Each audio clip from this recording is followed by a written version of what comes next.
Good evening, everybody, or for those that are joining from North America, maybe good afternoon. My name is Reinhardt, and together with my colleague Viola von Kramon-Taubadel, I'm organizing this webinar, and we're extremely glad that we can present to you a discussion over the 2022 Winter Olympics in Beijing and human rights. And for that discussion, we have invited three people who have been involved with these issues from different angles. And they will each present their own views, and after their presentations, we will throw this open to all the participants for a discussion. Let me start by introducing first Paulina Tomczyk. She's from Poland. She is the General Secretary of EU Athletes, which is the European Federation of Player Unions and Athlete Associations. Working in the organization since 2015, she's responsible for coordinating the common policy of 35 member organizations and representing their voice at different European fora. She has also been working on management of European-wide collaborative projects, including Protect Integrity and SWAVE, which is gender equality in sports.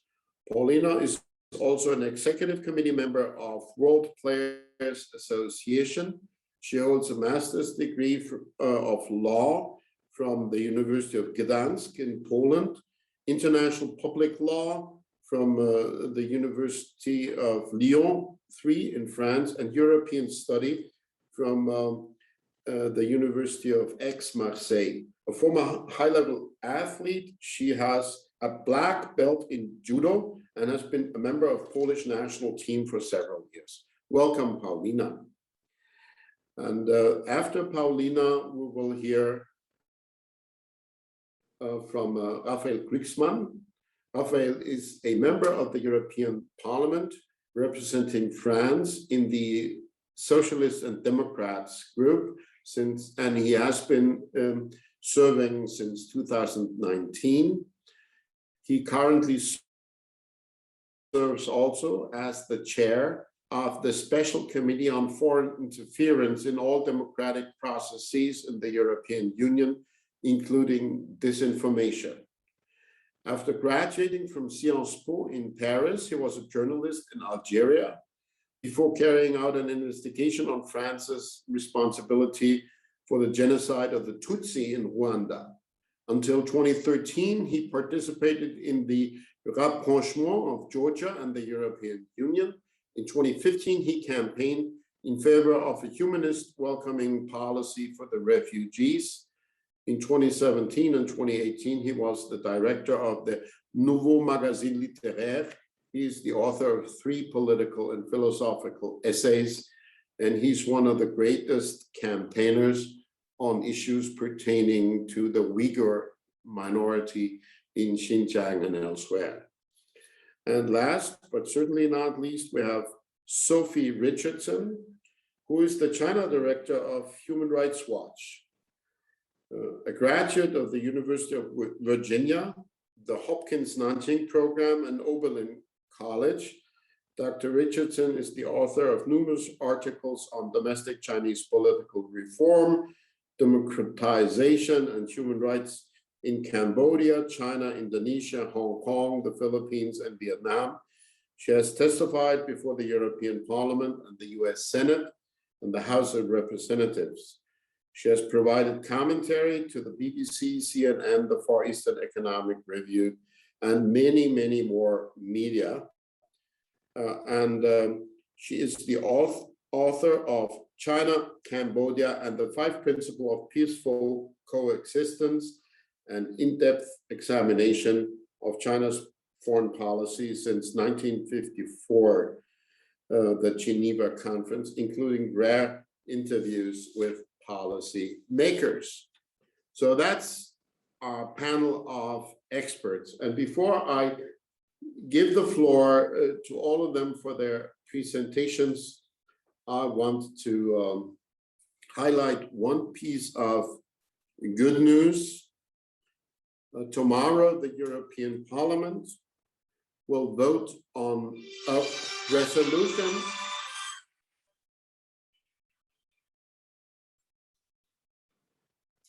the European Parliament, sorry for that, will vote on a resolution on Hong Kong. And in that context, it will also adopt the following paragraph. And I quote, "The European Parliament calls on the EU Commission, Council and Member States to decline invitations for government representatives and diplomats to attend the Beijing 2022 Winter Olympics Games, unless the Chinese government demonstrates a verifiable improvement in the human rights situation in Hong Kong, the Xinjiang Uyghur region, Tibet, Inner Mongolia, and elsewhere in China," end of quote. This will certainly be adopted because it comes with the support of 5 political groups in the European Parliament, namely the conservative EPP, the center-left SD, the liberal Renew, the conservative ECR, and the Greens EFA group. So without further ado, I want now to ask Paulina Tomczyk to give us your presentation. Please, Paulina, the floor is yours. Thank you very much, Reinhardt, for the introduction. Thank you for organizing this event, and also, of course, your work that will come with the fruit of this resolution, which I think is an extremely important steps and important work that you are doing. And thank you for allowing me the opportunity to represent my organization here, along such a distinguished experts in the area that I'm feeling quite humbled to speak first. But nevertheless, let me speak a little bit to you about the perspective of athletes when it comes to human rights and especially the Beijing Olympics in 2022. So as it was explained, EU Athletes regroups 35 different athletes and player organizations from different sport and different European countries, from 17 countries in Europe at the moment. So the idea of those organizations is for athletes to come together in order to defend their rights and their interests, but at the same time with a very important goal to make the sports better, to make sure that the sport is having a positive impact on society as a whole. So of course, what the Athletes and Player Association want is to have sport that is well governed, that it's free from corruption, and at the same time that respects and promotes the human rights, not only of athletes, but everyone who is involved and which really contributes positively to the society. I think it's quite clear that, and obvious to say, that athletes do not want their performance and their sports to be used as a cover-up for human rights abuses in different countries. So this is the reason why athletes associations are active when it comes to human rights issues in different areas on sport. I think, of course, talking about the Beijing 2022, we come back right away to Beijing 2008, which was happening. Well, at the time I was still an athlete, not being able to dream about going to the Olympics, but still rather observing the whole situation from afar. But it seems it is a little bit the history repeating itself. While probably this time is worse, both when it comes to the amount of the human rights atrocities that are happening in China, but also because it happened before, because the Olympic happened in 2008 in China. There was some rhetorics about the fact that it was supposed to help the human rights situation in the country, and then we are again at this situation now. Already back in 2008, there was some athletes being active about the human rights question and trying to stage their support. I think even more than it is now, it has been it was very difficult because of the very restrictive rules that IOC had in place against any kind of demonstration. They call it political demonstration or manifestation. So what athletes did, for example, there was an example of one weightlifter from my country that shaved his head in a very discreet way to stage his support for Tibet, and then saying during the event that, well, I cannot really say what it is about. This is something that I'm not really allowed to do under the Olympic Charter.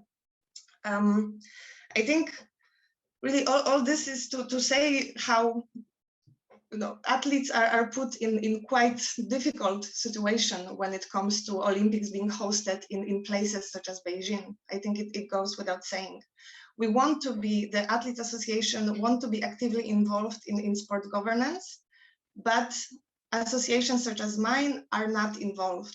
We do not have a say where will the Olympics go. We are not consulted on that. There is no way that athletes can really even influence that decision. So even if awarding the Olympic Games to Beijing was criticized from the beginning, basically, as we know very well, IOC didn't really act on it for quite a long time, and at the same time, it really feels that they are sending this message to China that everything is fine and they are not really gonna do anything about it. So then. Of course, there are discussions and there are concerns about that in athletes associations, in athlete circles. I think it is happening, of course, even more so, especially in those countries that are now being active. As we know, there are a number of countries that have adopted resolutions that are really active in the discussion of possible coordinated actions from different countries. But at the same time, athletes are not as able to be very vocal about this because of the situation that they are in. There is an uncertainty. There is always an uncertainty of being an athlete. Will you be able to go to the Olympics, which is supposed to be the pinnacle of your career, the most important event, the event also that can allow you to really amplify your earning opportunities. And if you want to show your support about something that you find important, what the reaction will be? Will you have retaliation? Will there be a backlash? Will you lose some sponsors? These are things that unfortunately still must be a concern to some extent. But I think at the same time, if we compare the situation from more than 10 years ago at previous Beijing Olympics, that the situation changed very much when it comes to athletes' activism and how athletes have been speaking about very important issues. The list is very long, if we're talking about Black Lives Matter movement. During the ongoing European Championships, also in football now, we are seeing the demonstration against racism, homophobia. There have been demonstrations related to human rights in Qatar. There's really a long list of athletes being more and more active.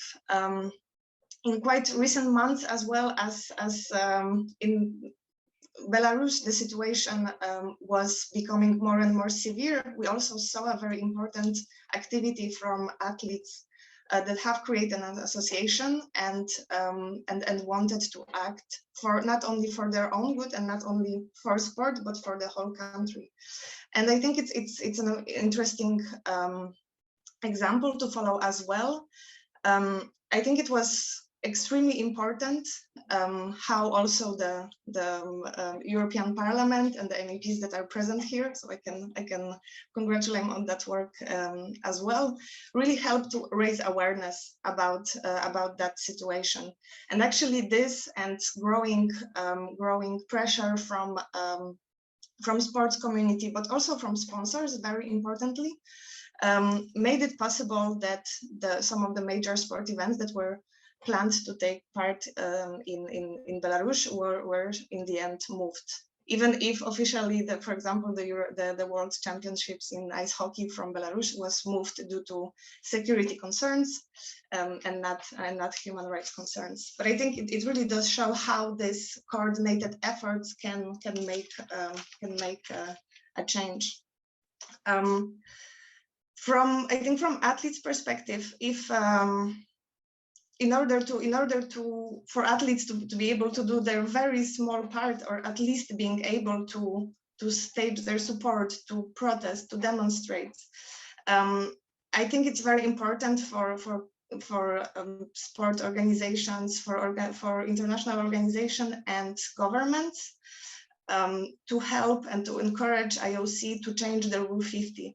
Which is the rule of the Olympic Charter that it's saying that any kind of political, religious, racial, other propaganda, manifestation, demonstration is not permitted around the Olympic Games. If you are following this topic, there has been some changes in that rule quite recently, last week, that were adopted. But the problem with that whole rule is freedom of expression is a human right, and it is not up to the IOC to give athletes rights to speak up. They have that right, and IOC continues to restrict these rights. So I think this is a very big problem also if we're talking about any way that athletes could try to make a change at this kind of Olympics, because it's also about the signal that the IOC is sending. They are sending them at least the signal. It's generally not allowed. You're making a very big risk. Not to add, about the whole situation generally of protesting in China. I think that could be more complicated.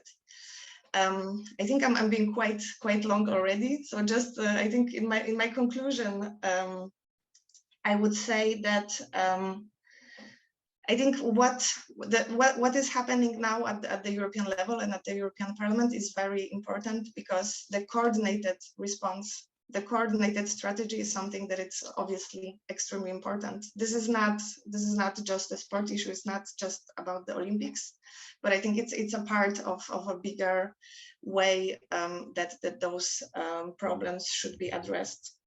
But at the same time, I would encourage both European organizations and countries to also hold IOC to a higher standard, because they are really not accepting the responsibility in that whole situation.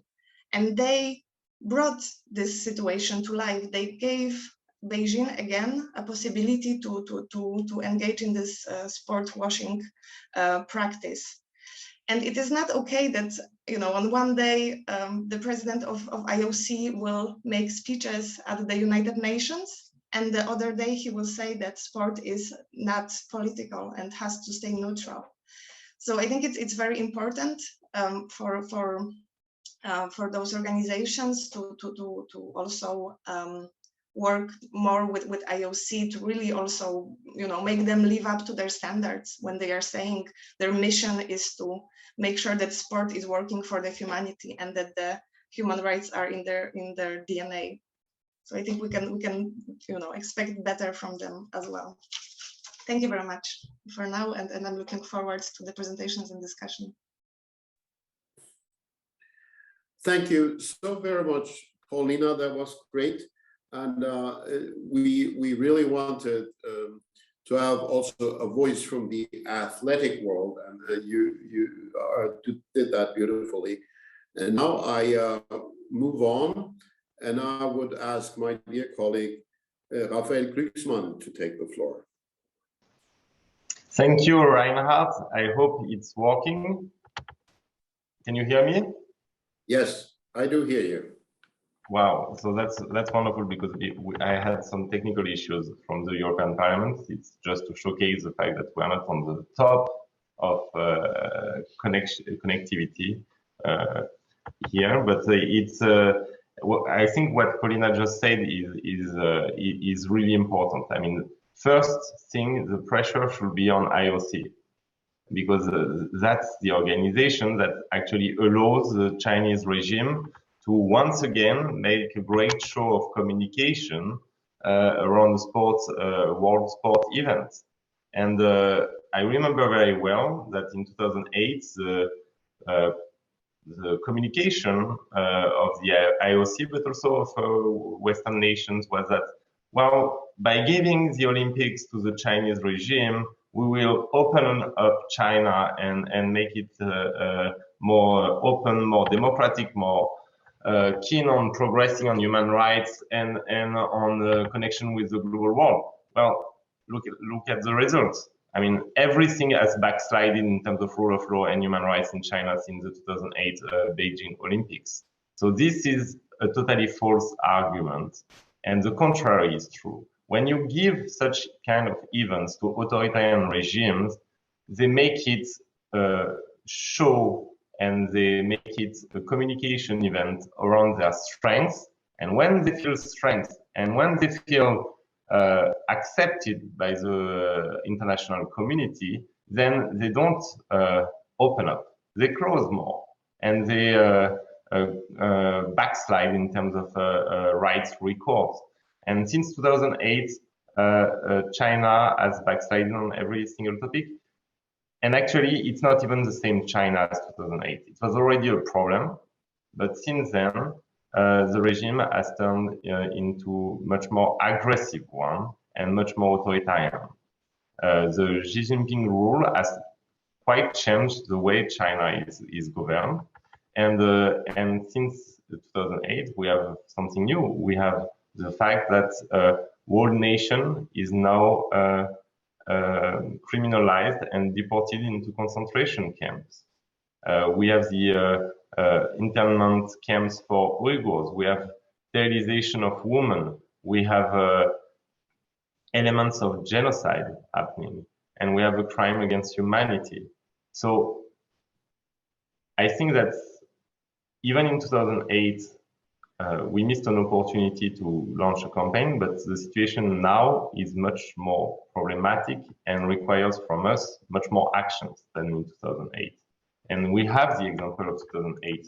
So we know that it's not going to work. And we know that it will have a reverse impact. So what should we do? And I think that, Paulina, you have to stay right. First, the pressure should not be on athletes. And that's why we have an issue with full boycott, because once the IOC is giving Olympics to Beijing, then it's very hard to ask, according to me, to the athletes not to go to Beijing. But there are many things we can achieve and we can do. We can achieve diplomatic boycott. I mean, it would be absolutely impossible to accept that democratic nations are sending their leaders to upload to sports events and participate in the communication show of a regime that is actually committing crimes against humanity. But that's not the only thing we can do. You have, in France right now, you have very strong campaigns on brands that are involved in the exploitation of reduction to slavery of the Uyghur nation.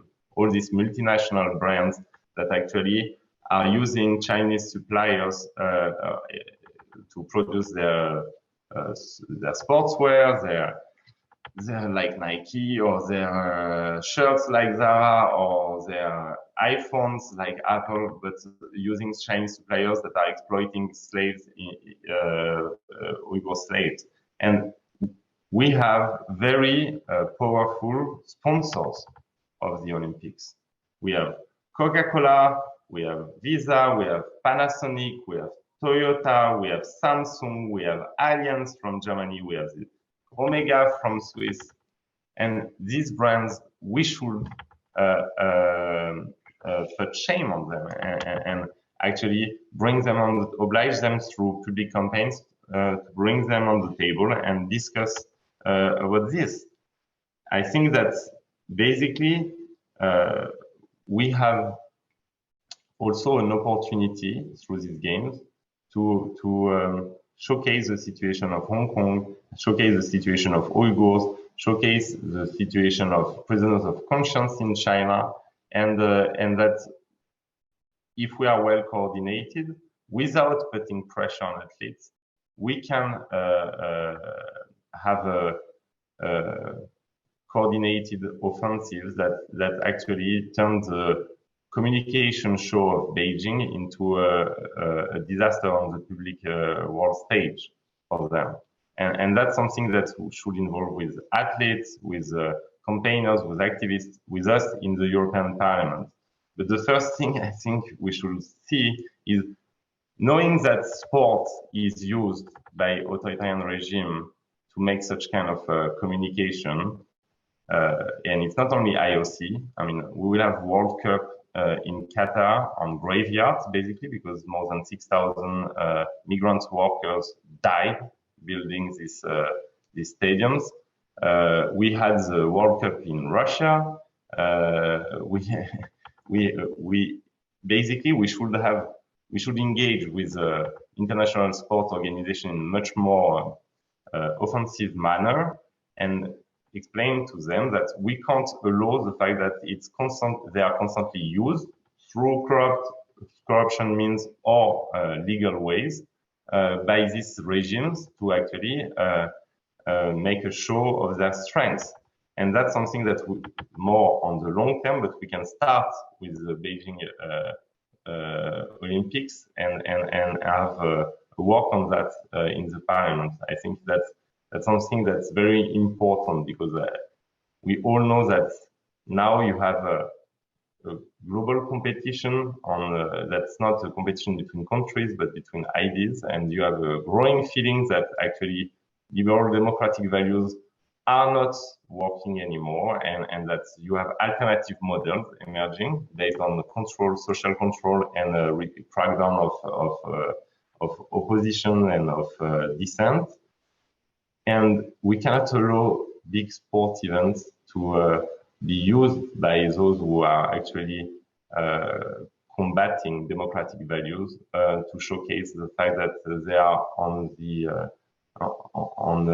the rise and that we are going down and declining with our principles. So that's something that I think we have basically a few months to start a campaign. And the first thing we need to get from our governments and from our representative is that there is no diplomatic approval of this communication show and no presence there. And it will already be sometimes hard to get.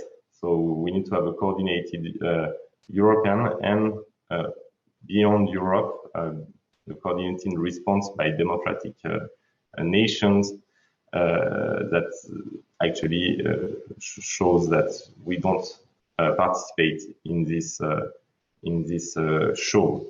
So, but I won't speak much more because I was very happy to hear from Paulina, and I think that we as campaigners should always be very careful. And that's the same situation with the World Cup, not to put the pressure on those who actually have shaped their life around the idea of going to Olympics or to World Cup. And they are not the responsible of the situation. The responsible of the situation first is IOC. And then it's a weakness of our own executive branches and the cupidity and ability of some of our multinational companies that are actually supporting Chinese operation and communication. But Reinhardt, you are still muted, so. Thank you, Raphael. And now I immediately would like to add our third speaker, Sophie, please. Thank you, Reinhardt, so much for inviting me to join you this afternoon. And I particularly want to thank the Parliament for taking this position, which is similar to the one that Human Rights Watch has articulated.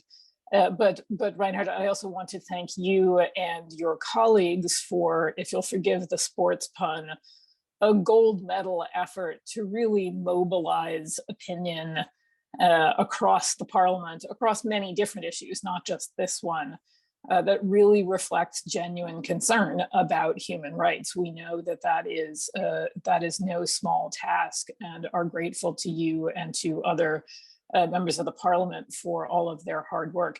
You've given me an interesting challenge because I so completely agree with everything that Paulina and Raphael have just said that I've just had to frantically rewrite what I had planned to say. But maybe I can try to formulate my observations this way by first highlighting the differences in the human rights issues we were working on in 2008 versus the ones we grapple with now, because I think they very much reflect the trajectory, the downward spiral of human rights under Xi Jinping in particular. You know, in 2008, Raphael, you mentioned the situation for Uyghurs. At the time, we were writing about issues around, for example, enforced disappearances and threats to religious freedom. Now, we're writing about crimes against humanity. In 2008, in Tibet, we were writing about the forced resettlement of nomads off the plateau and into fixed communities where they were more legible to the authorities. Now we are frantically working with partners to try to help preserve Tibetan language education materials as authorities across the plateau essentially force children now to learn almost exclusively in Chinese, you know, which is an incredible way of erasing an entire culture and religious practice. In 2008, the fledgling civil society and human rights community inside China was already under serious threat. Now, virtually every activist we know is disappeared, detained, in jail, or in exile. Almost every single one of them. In 2008, we were begging governments to pay attention to the human rights issues surrounding the 2008 games, things like the failure to pay migrant workers who built the facilities. Now, I spend probably at least an hour a day talking to governments about how to protect the athletes from their countries who are going to Beijing. They are seriously concerned about people's safety. This is a huge change. In 2008, we hadn't yet written our first report, not because I wasn't already arguing for it, by the way, about the Chinese government's influence beyond its borders. That now constitutes fully half of our work.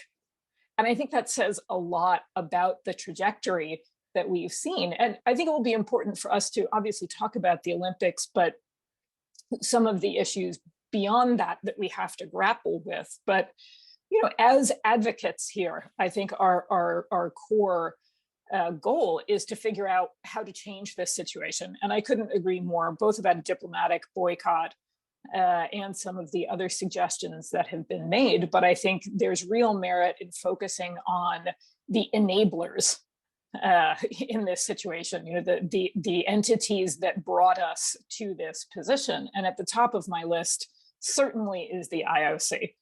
It is the most shockingly unaccountable body I've encountered. And, you know, I spend all day dealing with the Chinese Communist Party. So I feel like my standards are informed ones.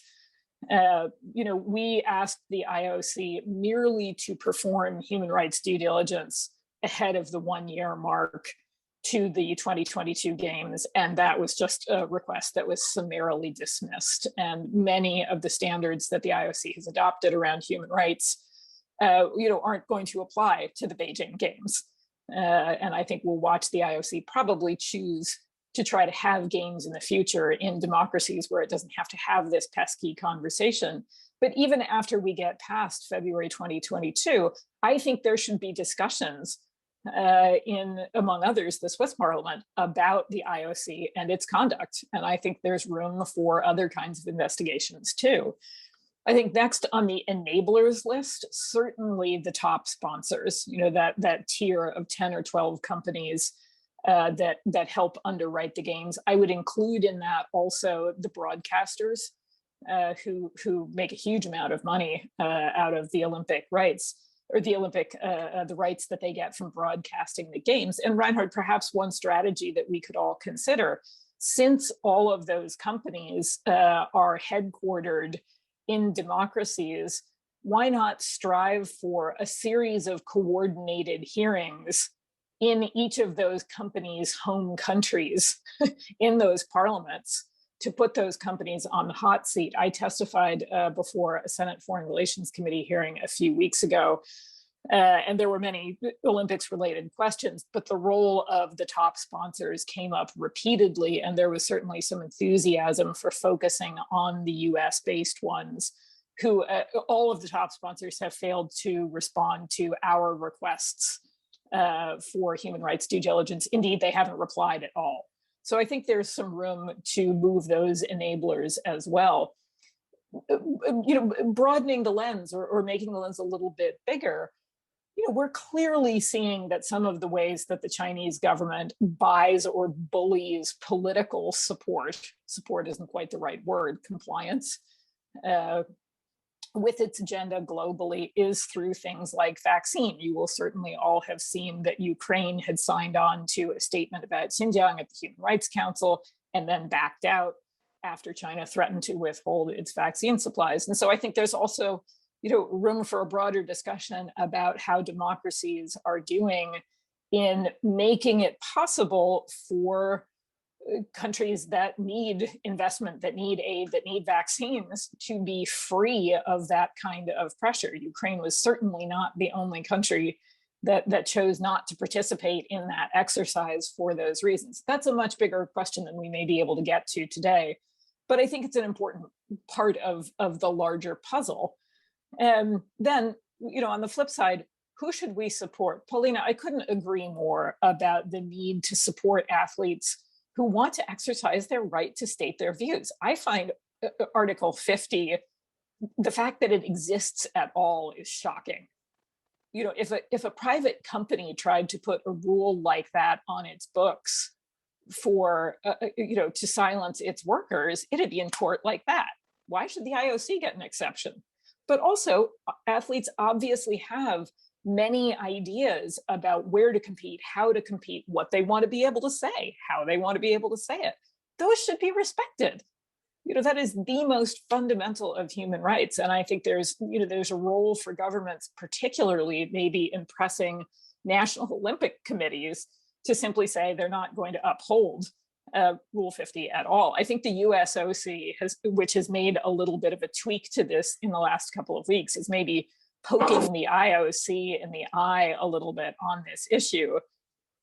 But if all of the National Olympic Committees in democratic countries just said, we're not going to play by that rule anymore, that might have an interesting effect. And then, obviously, I think, playing for some of the countries that are dependent on Chinese aid matters.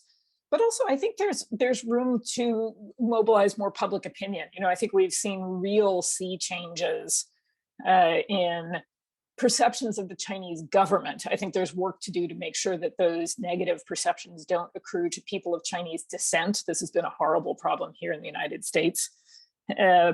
But I think that that these things in my mind are linked. For example, respecting athletes' views and their right to have a say in where they compete, coupled with concerned public views about how the Chinese government conducts itself and treats individuals.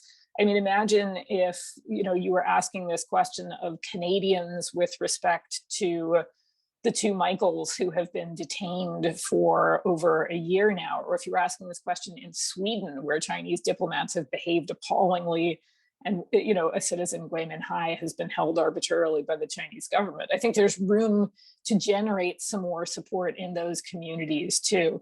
Anyway, just as a quick closing note, we'll continue to do the kind of work that we do, researching and documenting and advocating around rights violations. There's a way in which it's harder to do that work specifically around the 2022 games simply as a result of high-tech surveillance.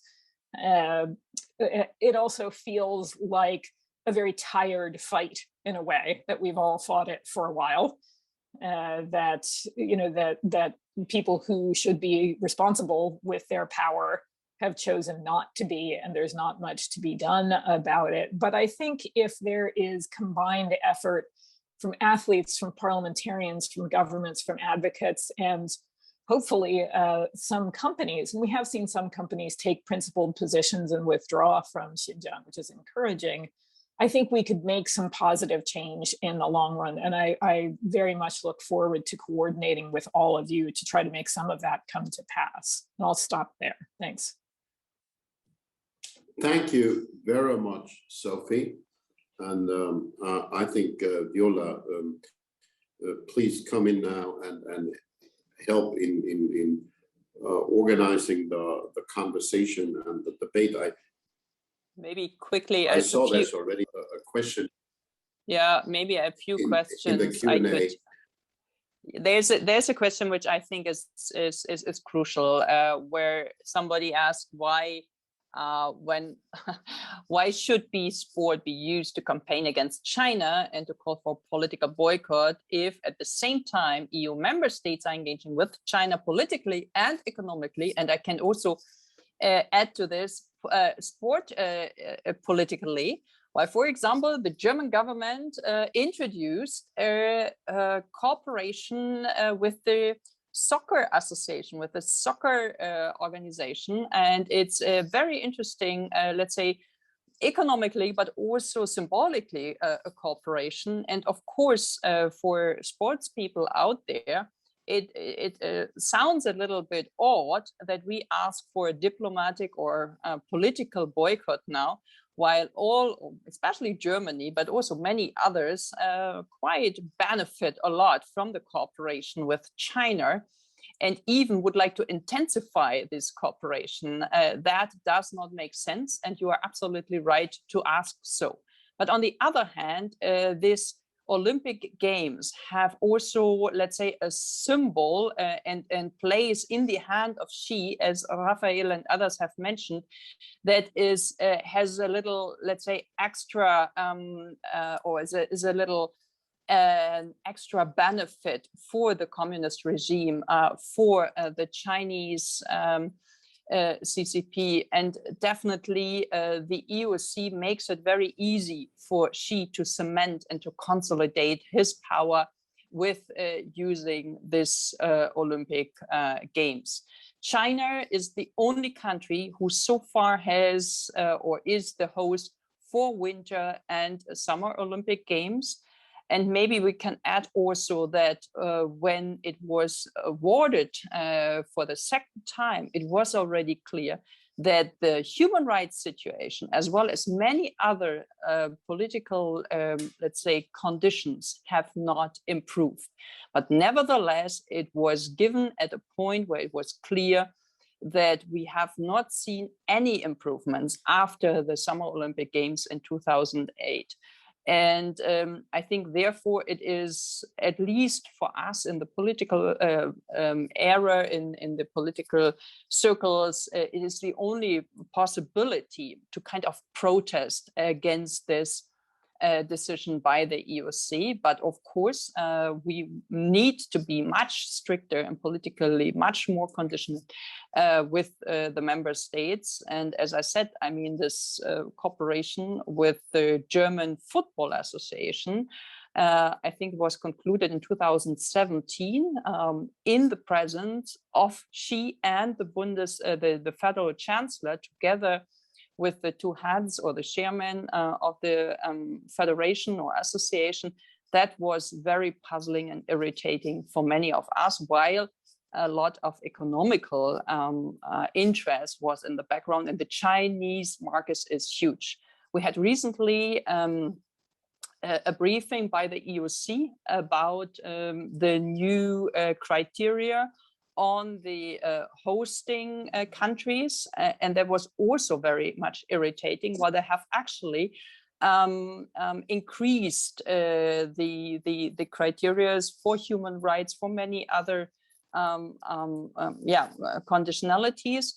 But then I have asked, would that mean that retrospectively China would have never given then the Olympic Games in 2022? And they said, no, China is kind of out of the measuring because it is so large, it is so dominant, it is so important for us that no matter how China, let's say, behave in the global context, they would have always a chance to apply and to compete.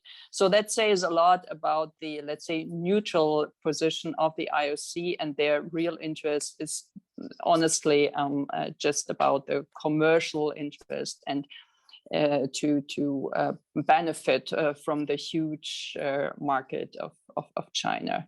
But maybe one of our guests would like to come in and also come back to the question of the Q&A section here. Yeah, I mean, if I can, because I think that's a key question, and that's a question of coherence. I mean, we just had a call between Angela Merkel, Emmanuel Macron, and Xi Jinping, and in which the dictator-in-chief of China just offered a common strategy on Africa to the leaders of our two democratic nations, I mean, Reinhardt, Viola, and myself. And actually, there was a kind of soft reaction and a happy reaction, especially from the Chancellor, to this perspective. So then it's very hard to pledge coherence when there is the Olympics coming. As you know, I mean, this call has been organized without even consulting with the EU or any other member states, and this doesn't show for sure the right example. And in our countries, we are giving public money to Confucius centers that are actually developing the Chinese regime propaganda all over our places. So there is a lack of coherence that's quite clear. And when we know that actually so many of our companies, European companies, are actually benefiting from the crimes committed by the Chinese regime in their supply chain, then there is also a lack of coherence on this matter. So that's for sure. But what Viola just said is key. It's not because we are not coherent in our China policy in Europe that we should not use every single opportunity to raise the need for a tougher approach on the crimes committed by the Chinese government and regime. And actually having an Olympic game without a diplomatic boycott at least, but general world campaign in a country where you have a crime against humanity that is committed, it will really be an absolute shame. And we have to say it, repeat it, and make something about it, because it's not just mere violation of human rights. So obviously, you will have sport events in countries violating human rights. We can't prevent that from happening, unfortunately. But we're not speaking about just violation of human rights as it happens in many, many countries in the world. We are speaking about the biggest mass internment in today's world. We are speaking about something that is called a crime against humanity, and it's not a matter of speech. It's documented, it's systematic, and it's not happening everywhere in the world. So an event that is extraordinary, the Olympics, meets a situation that is extraordinary, a crime against humanity. And when these two things meet, then we need an extraordinary reaction. And that's our role in civil society, in the parliaments, and among citizens to make sure that it doesn't fly. I mean, it cannot fly and it should not fly. And that's why we are here, I think, and we will coordinate our efforts.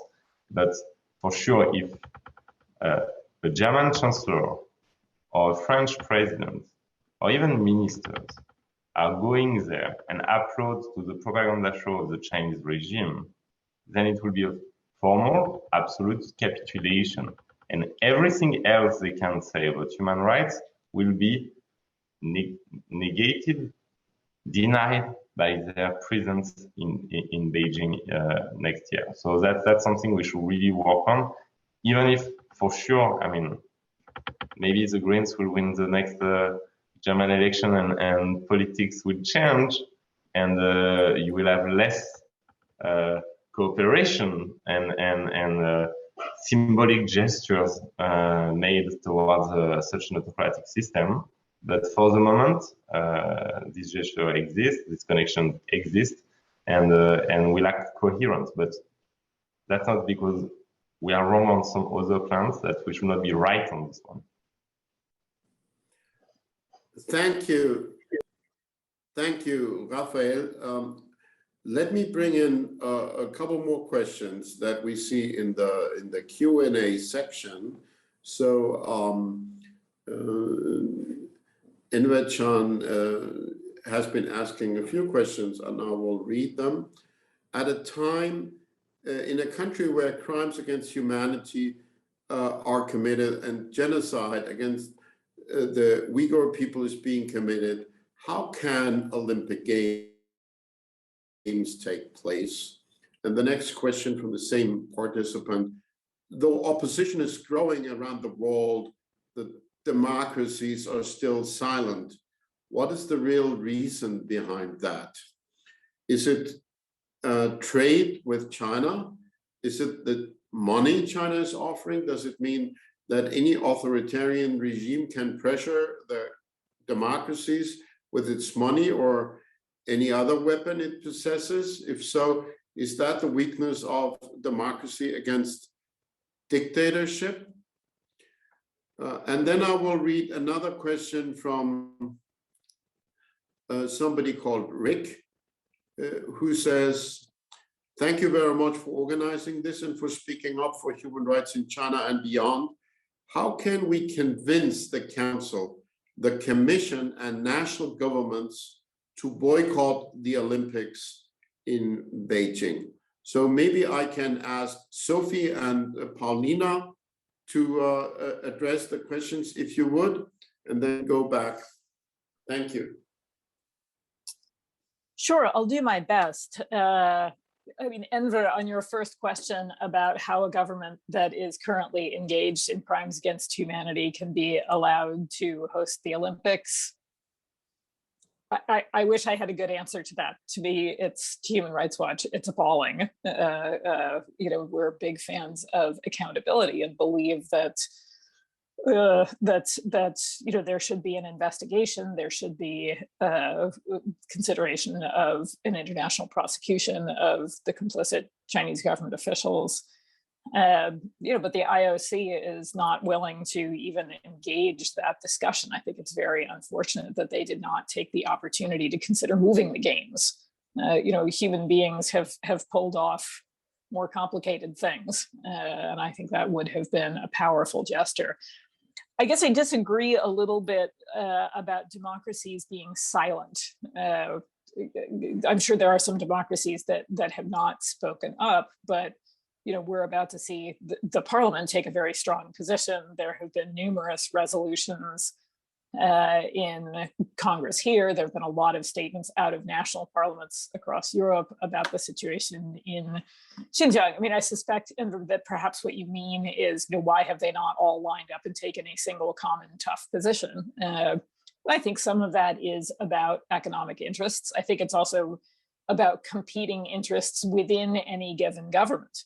You know, the United States Congress, or some members of the United States Congress, are far out ahead of the White House, for example, or the State Department. You know, I'm sure the same is true in a number of other democracies too. Honestly, I think at the moment, a bit of the problem is practical and logistical and about timing. I think there's been a sense that if by chance the Tokyo Games got postponed, that would make it easier to make the argument to move the Beijing Games, meaning that until anybody had clarity about what was happening with Tokyo, it's less clear what to do about Beijing.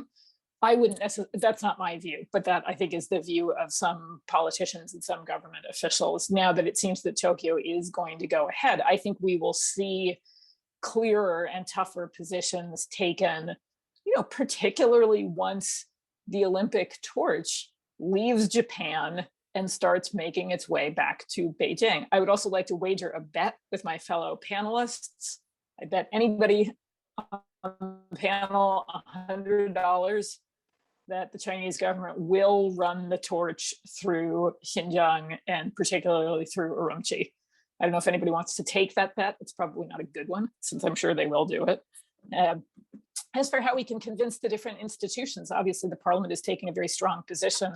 I think the commission can be pushed if there are similar positions taken by other major democracies. And that is where I think the kind of coordination that we were speaking about earlier will be critical. And we need to get a core group of probably 8 or 10 governments in a room together to say, well, are you guys going to take that position? And if one of them says, yeah, we're going to take that position, then I think a number of the others will be more likely to line up. So I think there's work to do on sort of the most usual suspects, but Pauline may have completely different ideas, and I look forward to hearing them. Let's hear Paulina. I really have similar ideas. I will try my best to add something, but but I think you really covered it very well. When it comes to that first question, how can this be happening? I would add, how can this be happening again? I think this is probably the very, very hard part of it. So I think what we have to also keep in mind dealing with if we're thinking more about sports, it's important to keep on pushing on IOC and also other organizations when it comes to that question. I think it was mentioned, starting from the following Olympics, there is human rights clause in the city hosting contract, but it also will be happening in Paris, and then the next one in Los Angeles, and next one's probably in Australia. In the meantime, we'll go to Italy. So it seems that there could be quite sometimes some easy times for the IOC, but I don't think that should make people forget the things that have already happened and really try to push them in order to really commit to human rights in their charter, in their behavior, to the human rights of athletes and everyone involved, and have that approach of human rights diligence to every activity that they are engaging for, and not allow them to say, when it suits them, no, but we are a non-for-profit NGO, and then go ahead and make billions of dollars. Because I think this is a very big part of the problem, that we go at other events, and then there are people from those sports organizations praising their activities and asking for support and special treatment because they claim to be representing the values of sport. So I think this is a very important part. I think thanks for I think the input also from the participants. It's really interesting. The questions are interesting, and it's I think it's good that also it points to that question: what can we do? How can we do it? So so I see that at least as a positive side of also, of course, we have to recognize the complexity of this situation and different economic political interests that are involved.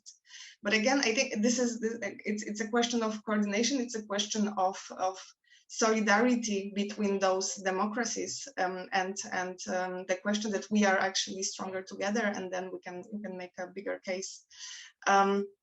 If it's hard to really convince the European institutions or countries, I think we shouldn't underestimate also the power of activists and the regular people. Speaking up, the voices, also with the use of social media that may have many bad sides, but also have I think very, very good opportunities here to amplify the voices. And I think in this area, everyone has different roles to play. And I'm really I can commit, and will be happy to do more work with you on that part. I think organizations such as Human Rights Watch is just even the work of raising awareness, educating people, all the information that you are gathering. This is also key. I think general public may generally have some idea what is going on. They may not have the idea of what is exactly happening and how serious the situation is, and what should really be done. So yeah, I think I will repeat coordination though as the key word to really trying to make something happen. Thank you. Maybe Reinhardt, I would just add a few sentences when it comes to the vaccination, because unfortunately the entire situation around the vaccination plays in the Chinese hand much more than we have thought before. And for example, for the case of Ukraine, I can only say we, with the COVAX initiative, with the global initiative to support Ukraine, we came very late and was much too little, and was so easy with only 900 doses or jabs for China to come in and to really buy in and also put pressure now on Ukraine. Sophie has mentioned this human rights resolution in the UN. This won't be the only case, I'm afraid. We see this constantly now with the Greek colleagues. Reinhardt has mentioned that in the chat. And there are other, I think, cases will come up where the Chinese have been successful with their vaccination diplomacy. We see this with Chile, we see this with other cases. Everywhere where we leave a niche, where we leave a vacuum, China takes over very successfully, very quick, very swiftly. And then it is very difficult for the international community to come back and to offer finally, let's say, a much better, with a higher efficacy vaccination. So the vaccination definitely plays in the hand, and now the IOC comes back into the game. Why has Thomas Bach, why has the chairman of the IOC dealt with the Chinese vaccination? That was completely unnecessary. I'm not so sure whether they finally came to this conclusion that the Chinese are the only supplier for the athletes. But the first moment I remember, there was a press release by the IOC that is like a complete package for the people who will go to Tokyo. Now it's about Tokyo, but it's the same, let's say, relation, and was completely unnecessary to rely on the Chinese vaccination. And that is also a diplomatic faux pas, which is, from my assessment, absolutely unnecessary. And this is just a quick remark from my side. Reinhardt, may I jump in and ask Viola a very quick follow-up question on precisely that point? Go ahead. Yeah, Viola, do you think that there is room to, I'm trying to formulate this correctly, to revisit that decision either for Tokyo or for Beijing in light of growing evidence that the two primary vaccines that Chinese companies have manufactured, appear to be of less efficacy than was originally thought? I mean, in the sense that there may be a legitimate epidemiological or medical basis, absolutely, for questioning that. As I said, I remember there was a huge announcement by the IOC, I think like 2-3 months ago, when people were, especially athletes and national association were concerned, or federation were concerned, to send the athletes to Tokyo. Then Bach came up with the idea, no question, we will make sure that everyone will be safe, because we have made a grand deal, a big deal with the Chinese vaccination Sinovac. But I'm not so sure, because many people have questioned that, and nobody was really happy about this so-called deal, whether they really will deliver. But even this announcement was already, let's say, paid off on the Chinese side, and it was completely unnecessary. I don't know about how many doses do we speak when we speak about delivering for, let's say, part of this athletes going to Tokyo. Yeah, but that shows, I mean, his first how to say, a negotiation partner is obviously not COVAX, it's not the European community, it's not the US, but it's the Chinese government. And why? How? It's completely unnecessary. But that is what I think is very much, we see this Chinese sponsors all over. We see the Chinese market is dominating.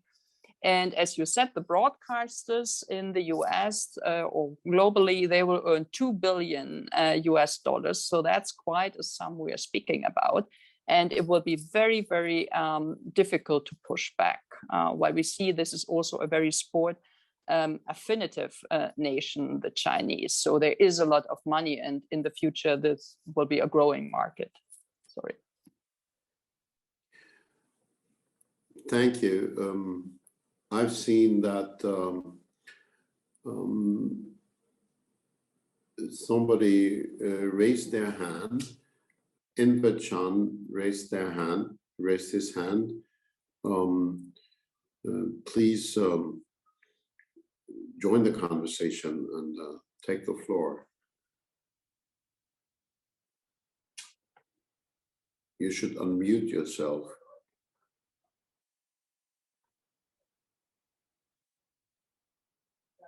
If you want to speak, you have to unmute yourself, sir.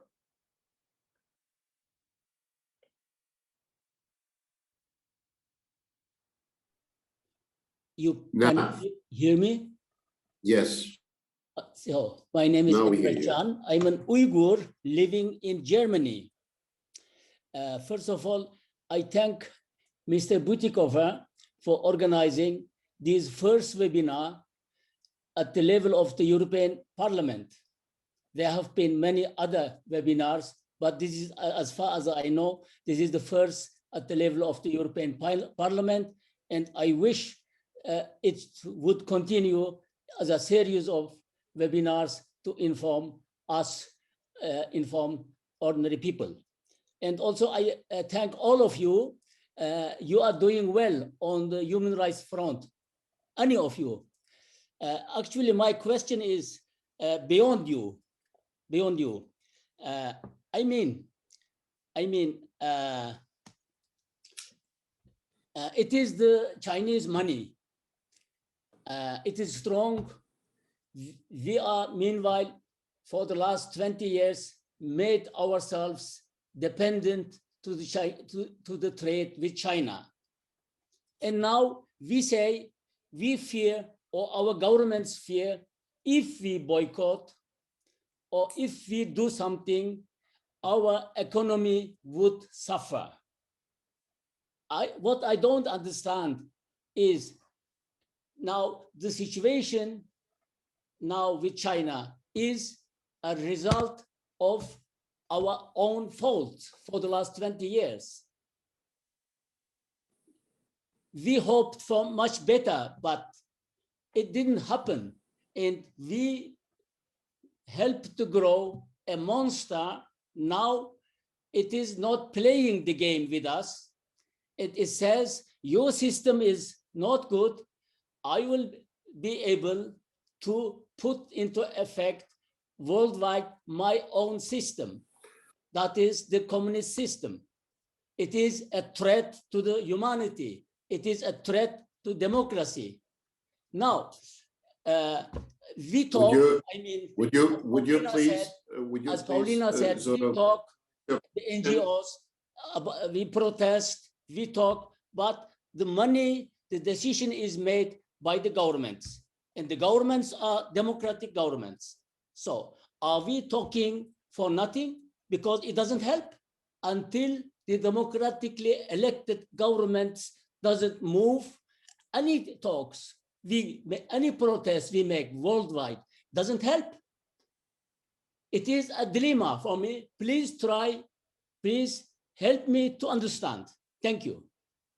I see the raised hand of Raphael Glücksmann, and I think he will try to answer your question. Please, Raphael. Yeah, I will try, because that's a very vast and strong question.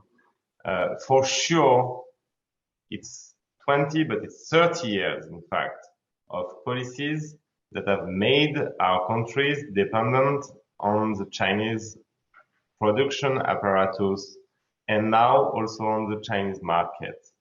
And you are right, Enver, when you speak about money, money is talking when it comes to China. Exactly. And when we have debates in the European sphere about China and sanctions, Uyghurs, Tibetans, Hong Kongese. Who are the main opponents of any strong actions? Not the lobbyists of the Chinese government. They don't need, the Chinese government doesn't need now to send lobbyists to us. The opponents are representative of big European companies, of European diplomatic system, of European system. So basically what we have is an internal debate, because China became so important to our economy, to our societies, that any debate on China now is in fact a debate on ourselves, on what we want Europe to be. Do we want a Europe that's just a continent of consumers, that's dependent on Chinese production system, and basically that is on the way to vassalization, not able to promote its principles and its interests anymore? Or are we ready to pay the price for our principles? And there will be a price now, because you're right, we have become so dependent that there will be a price if we start to be serious on our principles and on our long-term interests. And by the way, if we start to be serious also on climate change, because this situation is also part of the environment agenda. So we need to impose these changes. It will not happen in one day. Too many interests and very strong entrenched interests are involved now.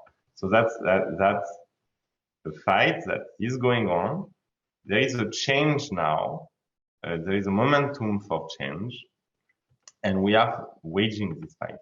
But this is not only about fighting the Chinese propagandists. It's also about confronting some interest inside Europe.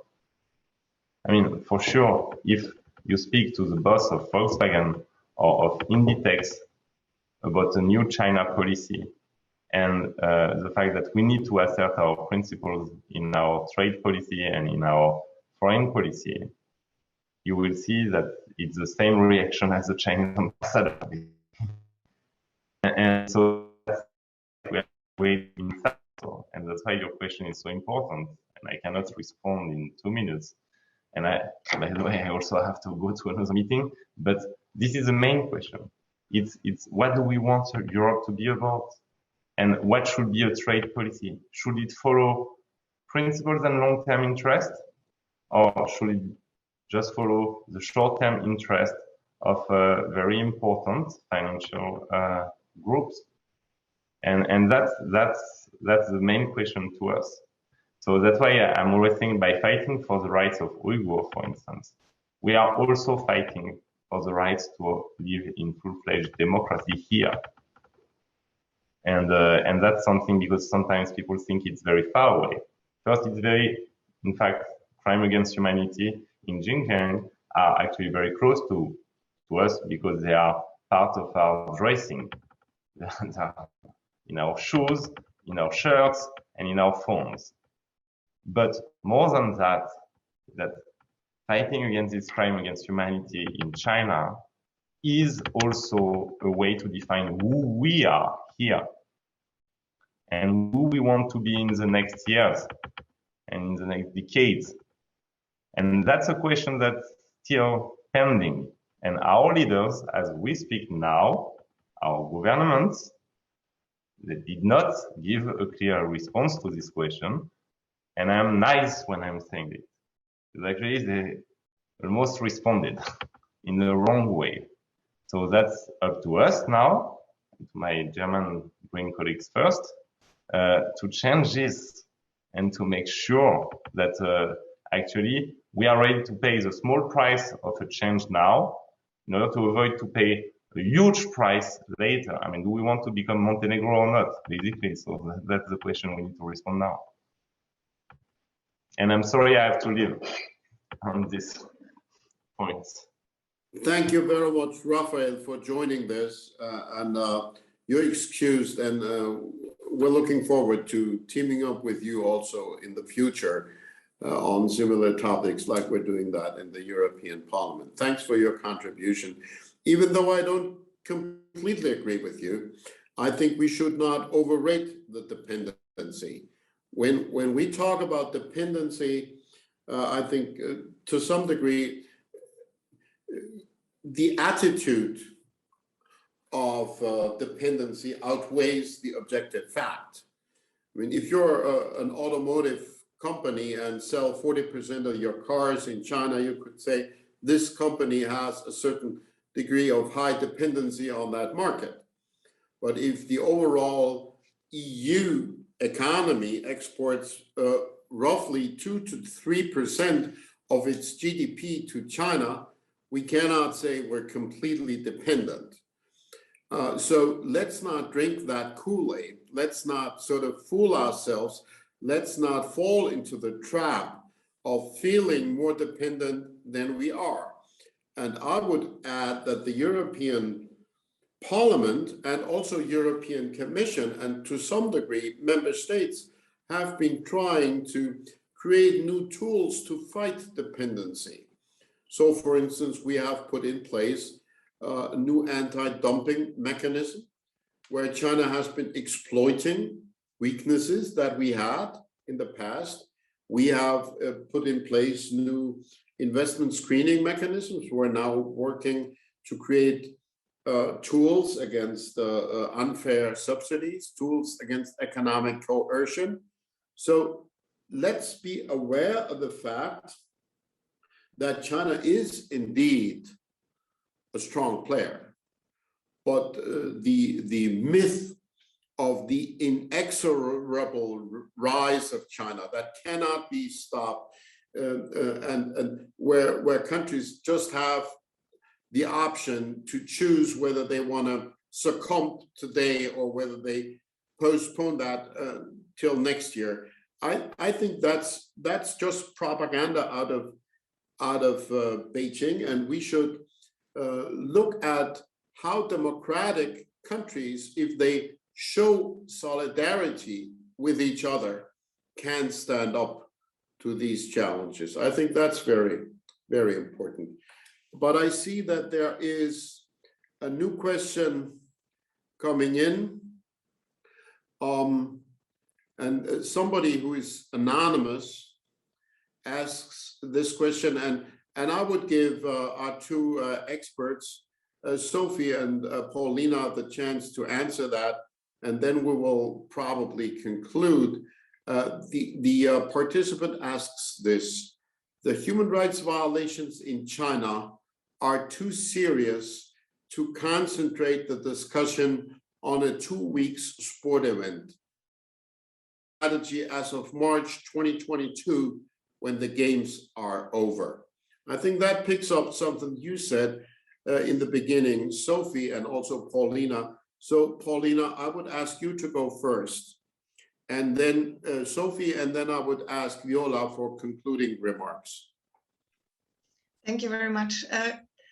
If you don't mind, may I, because I feel that I spoke about this a little bit already, and I see another question that hasn't been answered that I feel is directed to me. So could I leave this question to Sophie and answer about Rule 50, if you don't mind? So I feel it's already been spoken a little bit. Because there is someone asking if we are aware that the IOC has recently changed the Rule 50 on freedom of expression of athletes, and also indicating that this rule is consistent with the views of 200 athletes commissions. And I think this is important, and I wanted to answer this question because I think it shows very, from our side, problematic approach that the IOC has to human rights. It is actually not up to IOC to give athletes the right to express themselves. They have this right because athletes are people. There are people first, and then in the second place, they are also sports people. So I am very much aware of this change, and still find that rule very problematic. And in the context of this discussion, I find it as something that is hindering the potential power of athletes' activism to make a positive change when it comes to such as issues as human rights. The restrictions are still in place. There are still places that are out of possibility for athletes to protest, and they should be able to do it in the way they find appropriate. Of course, there are limitations, but they are not for the IOC to decide on. And when it comes to the fact that, well, I think the person is referring to the fact that the results from a survey done with the athletes commissions indicate that athletes thought it was not appropriate for athletes to protest, for example, at podiums. I would have the same response. Human rights are not really a popularity contest. It's not because people don't feel comfortable with the protest that it should be prohibited. I think, quite frankly, you're protesting something, it's gonna make some people uncomfortable, right? Otherwise, you wouldn't have anything to protest and everyone would be agreeing on the issue. Secondly, again, organizations such as mine were not invited to give their views. I very much regret that IOC does not engage with EU athletes and other independent organizations on issues such as human rights of athletes and their rights to expressions. So again, thank you very much, and thank you for this very interesting discussion, and give it over to Sophie.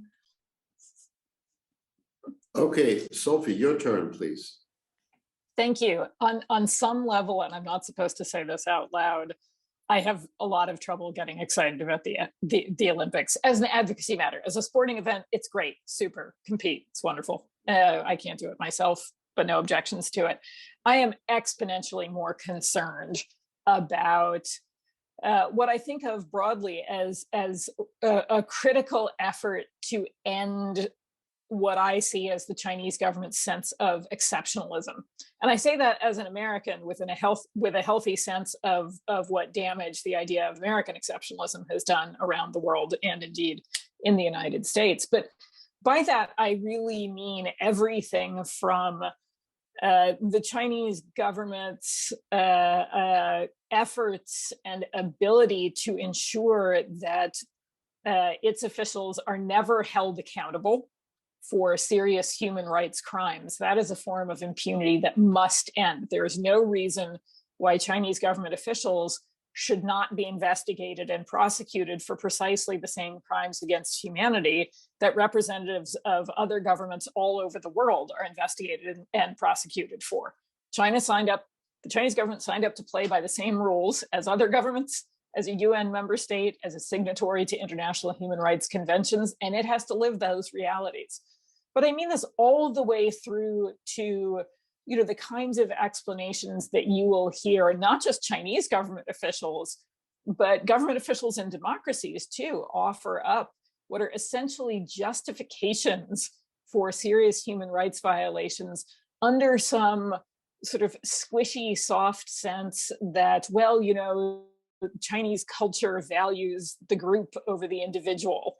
The Chinese government has done a great job of marketing its ideas and policies as somehow the same thing as Chinese culture, such that no one is meant to question that, or that to question that is to be culturally insensitive, or, as we've seen in some recent debates, racist.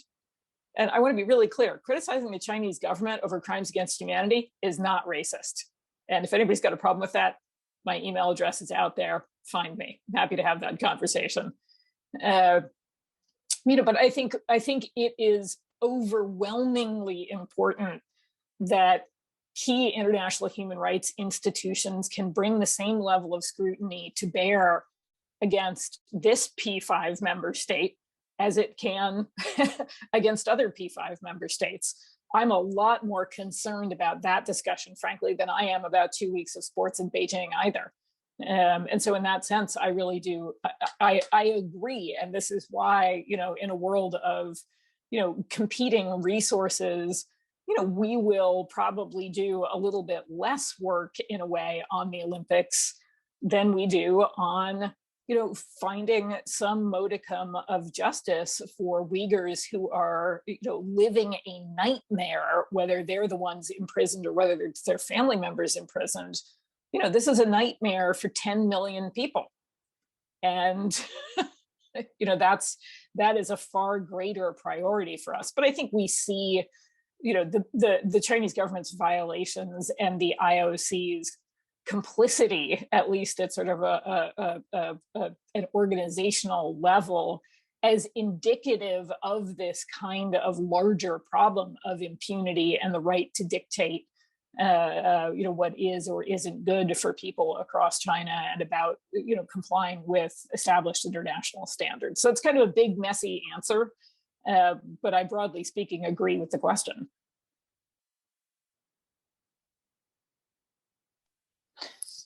Okay. Just very quickly, thanks a lot to all of you, especially to our guest this evening, this afternoon, Sophie, to really make clear and emphasize it is not up to the athletes to solve this huge human rights crimes in China. So I think none of us would ever say this and would ever demand this from any individual sportsmen and women and athletes. But I think our point is, if the decision is being made, the leverage of the IOC would be huge to at least use this leverage, and they have not even tried.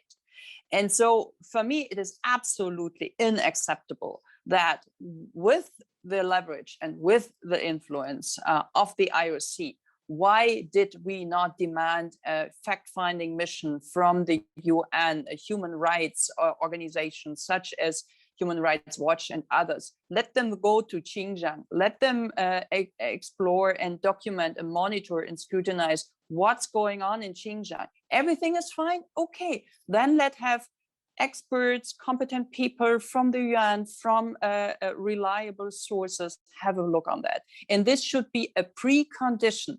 If we know there is nothing wrong, that's okay, then we can live with it. But that was not even on the table by none of the national federations or associations, neither by the EOC. And that was one of at least mine or our main criticism. It is, of course, a chance now around the 2 weeks of sport event that we focus, that we highlight on these human rights violations in China. While it is very, very difficult, as we have put together these arguments, there is a huge interrelation with the business. Volkswagen sells around 50% of their cars now on the Chinese market. There are many interactions with a lot of European companies, but nevertheless, I think at one point the political decision has to be made whether this is acceptable for us or not. And especially, I think in Germany and some of the other, let's say, leading member states in the European Union, this is much too weak. And so with the Chinese, with the Olympic Games coming up in China, that is at least an opportunity to raise the awareness, to stand aside and to align with the critical part of the athletes, and to make sure that they can express their will and they can express their own position. And Paulina has explained how she is working on this. I think this is extremely important. But for the future, I think we need something else. Reinhardt has mentioned that, and we will also have different laws on this forced labors. We will have other laws on the supply chains, but nevertheless, this international sports organization, they are absolutely private, and it will be very difficult for us to crack this kind of autonomy of sports and bring this in line with our international standards of human rights. And even it is in their charter, as you have all mentioned, they don't apply. So how can we make them from outside apply their own rules, their own international standards? And this is something also where I would like to ask the sponsors to be more involved. In the case of China, maybe to create a human rights fund where each and every one of the donors or companies will pay into, and this could be then transferred to the victims of the Chinese regime, for example. It's just a minor issue, but we need, let's say, come up with new ideas how to at least compensate a little bit of the damage we all do there. Thank you very much. Thank you, Viola. Thank you to our guests. Thank you to all the participants. I wish you a good evening or a good afternoon. or similar topics in the future. All the best. Bye-bye.